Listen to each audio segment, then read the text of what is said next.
Le régime sans sucre, est-ce une bonne idée pour la perte de poids ou est-ce une mode très dangereuse?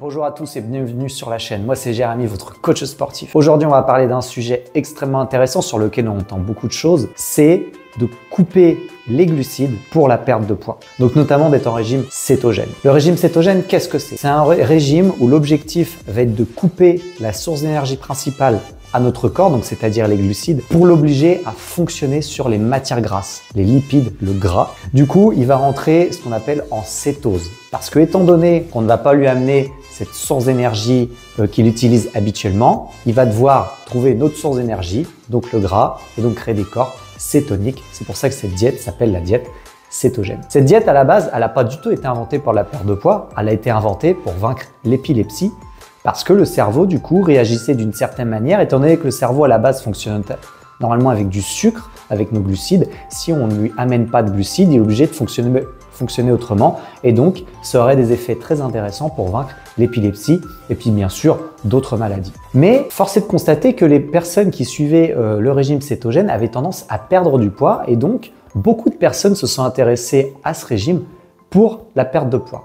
Alors bien sûr, on entend beaucoup de choses par rapport à ce régime. Je vais essayer dans cette vidéo de vous expliquer un petit peu si c'est une bonne idée, si tout le monde peut suivre une diète cétogène, et je vais aussi vous parler de mon expérience personnelle que j'ai faite avec la diète cétogène. Alors avant de commencer, rappelons tout de même les bases. Comment est-ce qu'on fait pour rentrer en cétose? L'objectif de base, c'est vraiment de couper les glucides à son corps. Soit on limite grandement notre quantité de glucides et au bout de plusieurs jours, on va rentrer en cétose. Mais pour ça, il faut que notre alimentation soit composée à 70% voire plus de matières grasses. Le reste doit être des protéines et les glucides doivent être au minimum. En général, on dit qu'il faut éviter de dépasser 30 à 40 grammes de glucides par jour. Sinon, la manière la plus rapide, bien sûr, c'est de faire du jeûne, donc des jeûnes de plusieurs jours, où là, en très peu de temps, du coup, on peut rentrer en cétose. Cette diète est très efficace d'un point de vue santé. Elle est souvent utilisée pour vaincre certaines maladies, notamment vaincre l'inflammation, certaines maladies auto-immunes, vaincre le diabète de type 2. Bref, elle a vraiment des bienfaits sur la santé et donc c'est pour ça que certaines personnes vont très bien réagir et c'est même conseillé que certaines personnes suivent ce genre de diète aussi pour régler des troubles métaboliques ou des résistances à l'insuline, etc. Maintenant, si quelqu'un veut la suivre exclusivement pour la perte de poids, est-ce que c'est une bonne idée? Avant de répondre à cette question, déjà, est-ce que tout le monde devrait essayer la diète cétogène? Eh bien, la réponse est bien sûr non, absolument pas. Et c'est pour ça qu'avant d'attaquer ce genre de diète, il est très important de se faire suivre par un professionnel ou au moins de se renseigner énormément sur le sujet. Pourquoi? Parce que là, on va chercher vraiment à jouer sur nos hormones.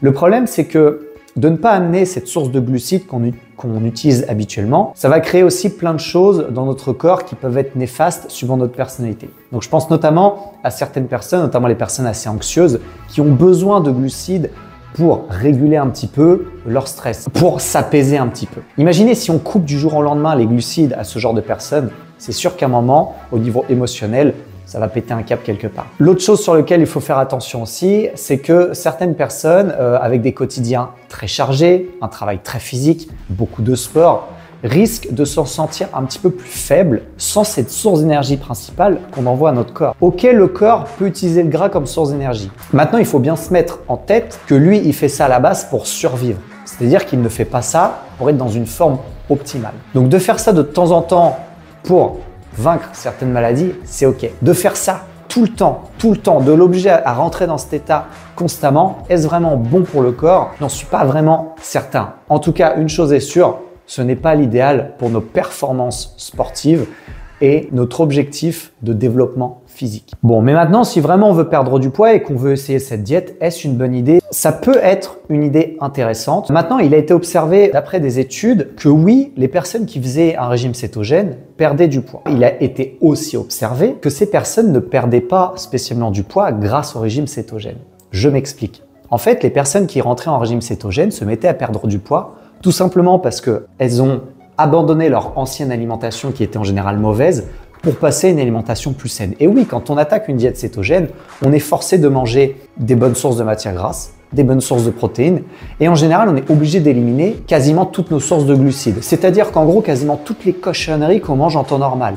le pain, les pâtes, les gâteaux, bref. Et donc, en fait, sans s'en rendre compte, les personnes qui rentrent en diète cétogène se mettent juste à mieux manger. Si ces personnes-là continuaient une diète classique, même avec des glucides, mais en cherchant à mieux manger, bah en fait, elles auraient les mêmes résultats. Aucune étude n'a montré sur le long terme un avantage à suivre une diète cétogène par rapport à une diète classique où on faisait attention à nos calories et à la qualité de nos aliments. Bon, maintenant, je vais vous parler de mon expérience personnelle avec cette diète cétogène. Et oui, j'ai quand même essayé sur moi-même. J'ai été très surpris des résultats d'un point de vue physique. Alors, je vais expliquer dans cette vidéo déjà ce que j'ai fait exactement pendant 8 à 9 jours. Ce que j'ai fait déjà pour rentrer très vite en cétose, c'est que j'ai déjà fait un jeûne de 24 heures le premier jour. Ensuite, je me suis fixé à 3000 calories par jour pour être sûr de ne pas être trop bas en calories et pour voir si j'allais quand même perdre du gras sans être trop bas en calories. Parce que oui, l'autre chose aussi des personnes qui perdent du poids en diète cétogène, c'est tout simplement parce que comme elles retirent tous leurs glucides, en fait, leur total calorique chute drastiquement. Et donc, en fait, elles ont juste fait un gros déficit. Donc, elles pensent que c'est grâce à la diète cétogène,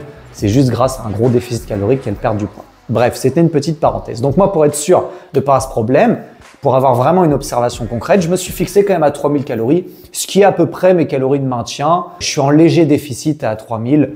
On va dire qu'en général, je perds 500 grammes par semaine. À côté de ça, je me suis interdit de dépasser 20 grammes de glucides par jour. C'est-à-dire que j'avais quasiment 0 glucides. Les seuls glucides que j'avais, c'était que j'avais un petit peu de légumes. L'avocat m'en apportait et puis je crois que c'était les noix du Brésil aussi qui m'en apportaient un petit peu. J'ai même retiré les fruits. Donc j'avais quasiment pas de glucides. Mon alimentation, elle était claire. C'était des œufs, du fromage, donc notamment du comté, de la viande rouge. J'ai mangé énormément de viande rouge, notamment des entrecôtes parce que c'est gras. Donc il me fallait beaucoup de matière grasse. Avocat, légumes, noix du Brésil, des sardines, de la viande blanche, du poisson. Voilà, toutes les journées, je les mangeais avec ces aliments que je répartissais un petit peu comme je voulais. Et enfin, le dernier jour, j'ai reterminé par un jeûne de 24 heures pour vraiment aller chercher très loin. Quelles ont été mes observations? Ça a été assez incroyable. Au niveau des avantages que j'ai ressentis, premier avantage, je n'avais aucun coup de barre. C'était incroyable. D'habitude, je ressens le besoin de faire une petite sieste en début d'après-midi, surtout que j'ai un petit garçon d'1 an, donc mes nuits ne sont pas parfaites. Et là, j'avais aucune envie de faire de sieste. Je me sentais bien, j'étais très productif. Deuxième avantage, j'avais pas faim. Alors, c'est assez étonnant parce que nos portions sont pas énormes, mais comme c'est des aliments très denses et très rassasiants, en fait, de manger gras et protéiné, c'est un super coupe-faim. Et donc là, j'avais vraiment aucune envie de manger entre les repas. Pourtant, moi, je suis un gros mangeur, j'ai souvent faim. Je brûle beaucoup de calories, donc j'ai vraiment besoin de manger. Mais là, je mangeais vraiment mes repas. Donc j'avais un petit déjeuner, le repas du midi, une collation, le repas du soir. Et encore, de temps en temps, je prenais même pas de petit déj. Je faisais un petit jeûne de 16-8. Et donc là, je me sentais super bien. Et enfin, le dernier avantage, et ça le plus fou que j'ai observé, j'ai séché.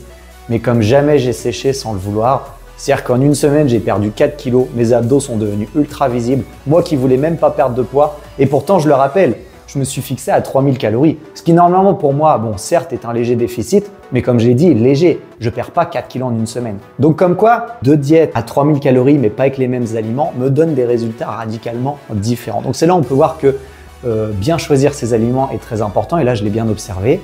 Donc je suis devenu ultra sec, très bonne surprise de ce côté-là. Bon, mais bien sûr, il y a eu des inconvénients, sinon j'aurais continué cette diète toute ma vie. Et les inconvénients sont quand même de taille. Bon, le premier inconvénient, c'est que c'est assez cher quand même de suivre cette diète, on va pas le cacher, parce que le but de faire une diète cétogène, c'est de manger de la qualité. Et donc d'atteindre nos calories qu'avec de la viande rouge, du poisson, du fromage de qualité, etc., des noix du Brésil, tout ça, c'est des aliments très chers. Pour atteindre 3000 calories avec ce type d'aliments, franchement, ça peut vraiment en freiner beaucoup. Deuxième inconvénient, attention aux personnes qui sont sensibles aux troubles du comportement alimentaire. Parce que même moi qui suis assez fort de ce côté-là, je dois avouer que durant cette semaine, j'ai eu envie de sucre. Mais vraiment, j'avais pas faim du tout. Comme je l'ai dit, j'avais pas faim. Mais alors j'avais des envies de me jeter sur quelque chose de sucré. Alors peut-être que c'est parce que je ne l'ai pas fait assez longtemps et qu'il aurait fallu que je pousse un peu le truc, et peut-être que je me serais habitué, je ne sais pas. Je pense aussi que c'est dû à ma personnalité. Moi je sais comment je réagis, je sais que j'ai besoin de glucides. Peut-être que certaines personnes ne vont pas du tout ressentir le besoin, cette envie de sucre. Mais en tout cas, les personnes qui sont sensibles à ce niveau-là, attention, parce que c'est un coup à finir avec des problèmes de TCA. Et d'ailleurs, quand j'ai terminé cette diète, j'ai eu tendance à manger un petit peu plus riche en sucre que ce que je mangeais d'habitude parce que j'ai envie de me rattraper sans le vouloir. Ça peut vite devenir problématique. Le troisième problème que j'ai remarqué, c'est que certes, je me sentais bien dans la journée. Par contre, mon énergie aux entraînements était beaucoup moins bien qu'en temps normal. J'attaquais les entraînements, j'étais pas dedans. j'avais du mal à aller au bout de mes entraînements, j'étais beaucoup moins fort. Donc je sentais vraiment que de ne pas avoir de glucides, ça me freinait dans le fait de pousser des charges, dans le fait de monter l'intensité. Je le répète, je sais que certaines personnes se sentent bien aussi en cétose, on est tous différents. Maintenant, il ne faut pas se leurrer, un corps sans glucides sera moins performant aux entraînements qu'un corps avec sa source d'énergie principale. Ça, c'est clair et net. Même si on pense se sentir bien, on est moins efficace. Et moi, là, je l'ai vraiment ressenti. J'ai vraiment pas fait des entraînements olympiques. J'ai vraiment pas explosé mes records durant cette semaine. Donc, sur le long terme, je pense que c'est vraiment pas optimal. Et enfin, le dernier très gros inconvénient, notamment pour moi, c'est que vraiment pour bâtir de la masse musculaire, c'est sûrement l'une des pires diètes qu'on puisse suivre parce que de ne pas avoir de glucides, c'est un frein énorme. Donc comme je l'ai dit déjà, il y a le coup de la fatigue pendant les séances, mais il y a aussi le fait que de bâtir du muscle alors que le corps est en train déjà de ramer pour trouver sa source d'énergie, c'est vraiment pas optimal. Et là, on voit les limites parce que clairement, je sentais que j'allais pas pouvoir bâtir beaucoup de masse musculaire comme ça. Je le sentais tout de suite aux entraînements. Et puis personnellement, je ne connais aucune personne en diète cétogène avec un physique énorme. Donc si aujourd'hui quelqu'un regarde cette vidéo et a réussi à bâtir un très beau physique en diète cétogène, qui m'écrive un petit message en commentaire, ça m'intéresse vraiment. Mais j'ai de gros doutes sur cette diète et j'ai vu aucune recherche sur internet montrer un quelconque avantage à suivre ce genre de diète et être en prise de muscle. Voilà les amis, j'espère que cette vidéo va vous aider. Donc on va faire une petite conclusion quand même. Est-ce que je conseille ce type de diète? Je le conseille en cycle. D'ailleurs, c'est un petit peu ce que j'utilise dans mon accompagnement Transform Dad. J'utilise des cycles comme ça parce que je trouve que cycler ses glucides est une très bonne idée. Ça permet d'avoir les avantages d'une diète entre guillemets cétogène sans avoir trop les inconvénients. Donc on peut tenter ce genre de diète une fois de temps en temps. Maintenant, la faire sur le long terme, je suis vraiment pas fan. Encore moins si vous n'êtes pas accompagné, ne vous embarquez pas là-dedans. On voit quand même que c'est pas forcément l'idéal pour tout le monde et surtout pas sur le long terme. Mais si c'est bien utilisé, ça peut être un outil assez intéressant. Bien sûr, si vous voulez en savoir plus, si vous posez des questions et si vous êtes intéressé par un accompagnement, je vous laisse aller voir en commentaire. Vous avez le droit à un appel entièrement gratuit avec moi. Si aujourd'hui vous êtes un homme de plus de 40 ans et vous souhaitez vous affûter, perdre du gras et vous muscler, eh ben vous pouvez intégrer l'accompagnement Transform Dad qui a été créé exprès pour vous. C'est l'accompagnement français pour les pères de famille de plus de 40 ans qui veulent s'affûter. En tout cas, merci d'avoir regardé. N'hésitez pas à liker, à laisser un petit commentaire et je vous dis à très bientôt pour une prochaine vidéo.